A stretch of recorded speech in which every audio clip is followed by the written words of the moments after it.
Hey there everyone, Connor here with Caliber Whips, and today in this tutorial what I'm going to be showing you guys how to make is a 14 by 12 herringbone knot. Now if you guys are new to this channel, be sure to hit that subscribe button as well as follow me on Instagram because I'm new there, well, relatively new over there. And yeah, so the 14 by 12 herringbone knot is a Turks knot that most of you guys will know that I tie on almost every single one of my whips. And the reason for that is that it is a nice looking, sophisticated, complex Turks knot that you can tie off of the whip, store it on a dowel rod for later use, and you don't even need the whip to make the knot. You just need a jig, which I highly recommend you use. Don't try to do it off of the jig. Make a jig with nails because it will make tying this knot an absolute breeze. Don't try to skip that step. Use a jig. And what's great about it is that it's simple to memorize once you get the pattern. Once you figure out the pattern and you know the sequence, you can pick it up like that. Seriously, trust me, I've made this knot over 100 times, maybe 200 times. I've tied this Turks knot, and it's very simple to memorize once you get the hang of it. So the reason why I tie these types of Turks knots is because the 5x4 Turks knot and I guess the 6x7 just look amateur to me. When I first started making whips and when I see other people's work who are new to whip making, that's the first knot they learn, the 5x4, as well as the 4-point fall hitch. I no longer make those because they're just better things you can do. The 5x4 Turks knot and the 4-point fall hitch, I do not like those, not because they're bad or anything, just because they just look amateur and you can do other stuff like a herringbone knot or an English eye or a pseudo English eye or 2-point fall hitch or other crazy Turks knots. So without further ado, let's get started and show you guys how to make a 14 by 12 herringbone knot. So this is the dowel rod, or the jig, that we're going to be using today. It is about 5 inches long, 1 1/4 diameter, 1 1/4 inches diameter. It has the word 7 feet on it. That is the exact length of cord you're going to need, a 7-foot section of cord. And the nails are about 1 3/4 inches apart. And if you notice, like for example, here's nail number 1, it's not directly up, it's kind of staggered. So halfway through, then you mark the next one. So here's 1 1, 2 2. If you guys see the sequence there. All right. So without further ado, let's get started with tying this monstrosity. It's actually not that bad. It's quite simple once you get the hang of it. So I have a rubber band right here just to kind of hold the standing end to keep it from flying everywhere. So what I'm going to do is put it in between the 1 and the 2, just like that. And we're going to go from basically from 2 all the way up to 4. Then we're going to go from 4 all the way up to 2. So basically, in between that, you're going to want to go from 4 all the way around to 2.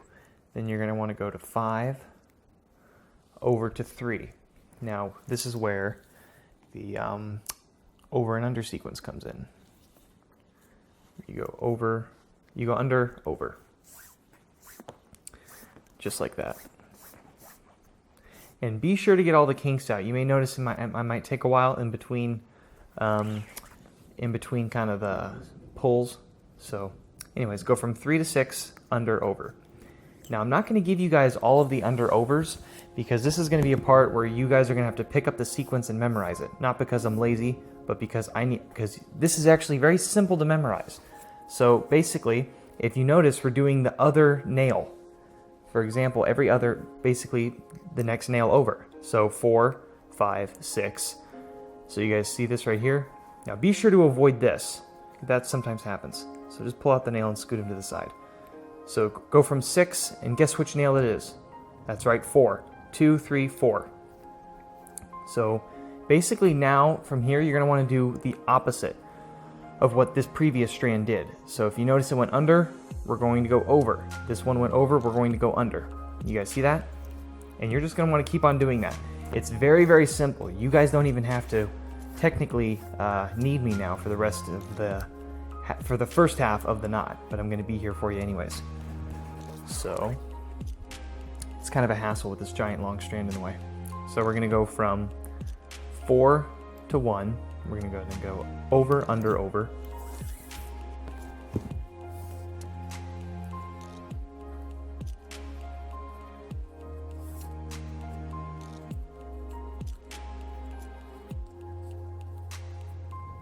Be sure to get out every single kink that you can, because what's going to happen is when you go to attach the knot and you go to tighten it, that single kink is going to be there and it's going to be an absolute hassle to deal with, trust me. So go under, over, to the next nail, which is number 5.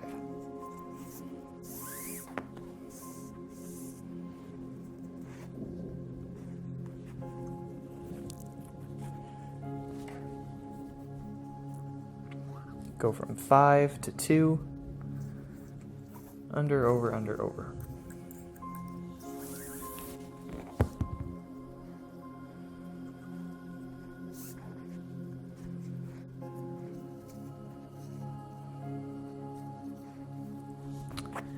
And now what we're going to do is go from 2 to 6, go over, under. Over, under, over. I forgot to mention over. So now what we're going to do is get this little kink out. There we go. Now go from 6 to 3. Now you notice these two guys right here, they're kind of doing the same thing, just kind of do the opposite. Go in between them and do the opposite.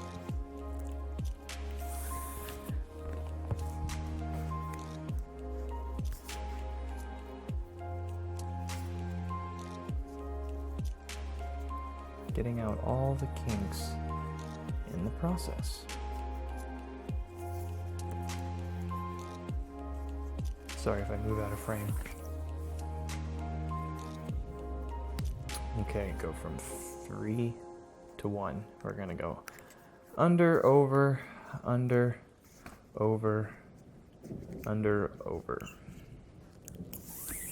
Just pull this, just like that. And now here is the bonus segment of the episode of the tutorial. This is a 6x7. You guys have officially tied a 6x7 Turks knot.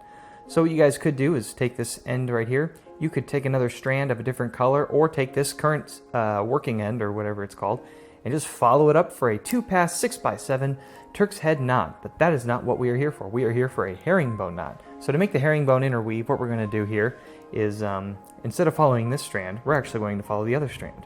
So not this guy, this guy. We're going to follow him all the way up in between 3 and 4. All the way up, just like that. What's nice about the jig method is that you don't have to worry about keeping everything in line because that's what the nails are for. And if you want to feel funky, you can add, if you know how to use the nails and how to properly apply it, you can make a really giant Turks knot because the nails are only limited and the materials are limited to your imagination. So now what we're going to do is go from in between 3 and 4, follow this guy, follow him all the way down, in between 1 and 2. And we're gonna go over that little guy, but I'll show you what to do when we get there. So always go under. You guys see this? We should always be going under, never go over this strand. So for example, this is wrong. We're always gonna go under. All right, you should always go under. If you're ever going over, you did something wrong and you have to backtrack. Just thought I'd throw that out there because some of you guys are gonna do that. And you should always be going under the last strand too. So for here, we're gonna go on the opposite side of the standing end, just like that.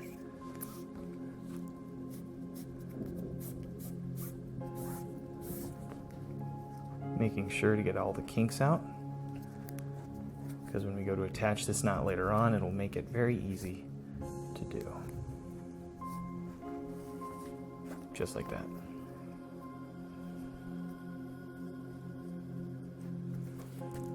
Okay. Now you may notice this giant loop right here. Just pull that snug. Oop. Gee whiz. Okay. Just pull that tight. Pull this guy back up halfway through. Like that.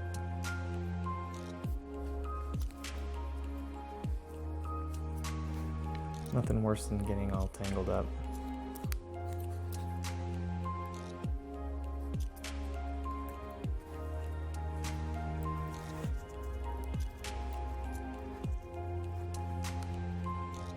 Okay. Go. Follow the strand. Now, really quick, here's another sequence / pattern that you guys need to pick up on. See how these two strands are doing the same thing?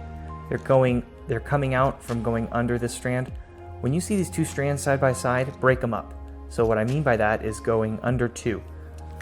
And what's another pattern about this knot is that it starts adding under 2 over 2 towards the knot. So for example, you have like under 1 over 1, and then it switches to under 2 over 2 the rest of the sequence. It should never go under 1 over 1, under 2 over 2, and then an under 1. No. It should always go under 1 over 1. And then when you switch over and transition to something like under 2 over 2, it will stay that way for the rest of the sequence. And I'll explain what that means later on down the line. So go under, over, under, over. Now we have these two strands side by side. See that? What we're going to do now is break them up. Always finishing off by going under 2. So from now on, we should always finish off by going under 2. We should never be going over 2 or under 1 or over 1. So go under 1 right now, and just follow this strand by going under 1 over 1, breaking up strands that are side by side. See that? These two are side by side, and these two are side by side. We're going to go under 1, over 2, under 2. We should always be ending in an under 2. So if you guys are wondering what to do next, just backtrack. Under 2, over 2. Oh, there we go, under 1. And then that's where you can pick up. Some people who are more expert, who are more skilled at tying Turks knots may cringe at that method, but hey, it works for me. I've tied this knot probably more times than they have. Guarantee you. Okay, go under 1, and then follow the strand, going over 1, under 1. Like I said before, these two strands side by side, break them up. Under 1, over 1, under 2, over 2, and then ending, of course, in an under 2. You guys can already see the herringbone pattern starting to take shape. Being sure to get every single kink out as possible.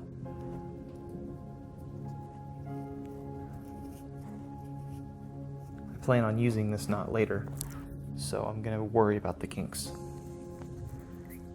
Okay. We're going to go under 1 and then over 1, under 1. And as I said before, the two strands that are side by side, break them up.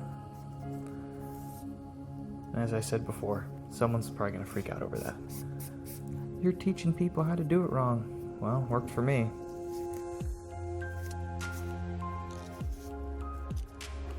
Okay.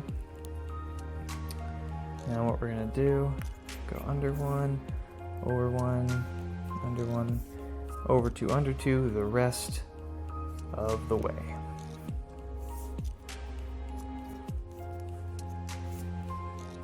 Being sure not to snag on the nail.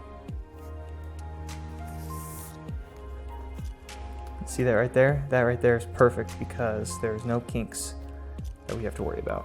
I love doing that. It's kind of satisfactory for me, watching the perfect loop. Kind of pulling on a loop that has a kink in it drives me crazy.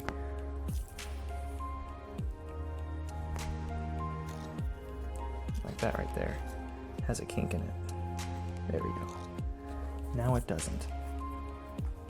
Over 1, under 1, over 2, under 2, because we have strands that are side by side and they have to be broken up.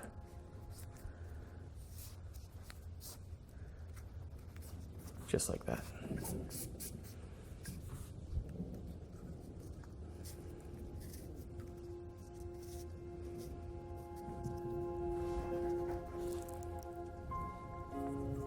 Now let's hope I don't make a mistake while tying this knot, because if I talk and tie a knot at the same time, there's a chance I may make a mistake.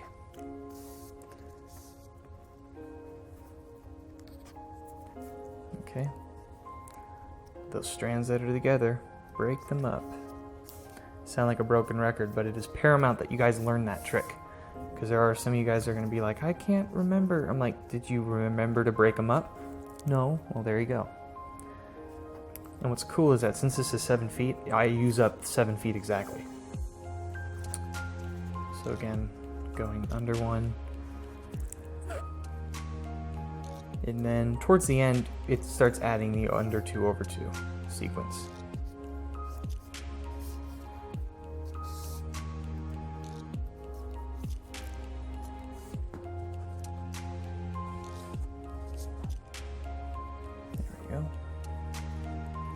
And I think this is the last one. Going under 1. There's a kink. Let's get him out of there. There we go. Yeah, he's gone. Over 2, under 2, over 2, under 2, until you get to the end. Like I said, sequence is very simple to get the hang of. All right, and so to finish off, the knot is done. So to put the end towards it, see that little gap right there? You're going to take your lacing needle and just stick it in between there, and boom, you are good to go. Now you may be thinking, well, wait a minute, it's only 6.5 feet technically, because you have this 6-inch strand.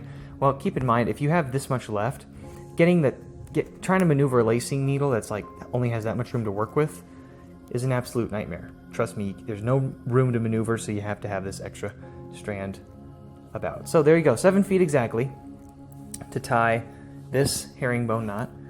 Looks great. And then to just take it off, just literally yank out every single nail.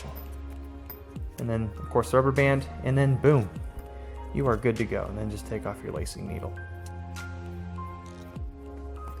And there you go. You can store this on a dowel rod for later use, and yeah, you're good to go. And you can just take it off if you want, and you can put it back on if you want. So there you go. That's how you tie the 14 by 12. I think this is the 14 lead, 12 bite, I could be wrong, herringbone knot. Well, that's pretty much it for today. Thank you guys so much for watching today's video. If you enjoyed, be sure to hit that subscribe button, as well as follow me on Instagram and check out my website, caliberwhips.com.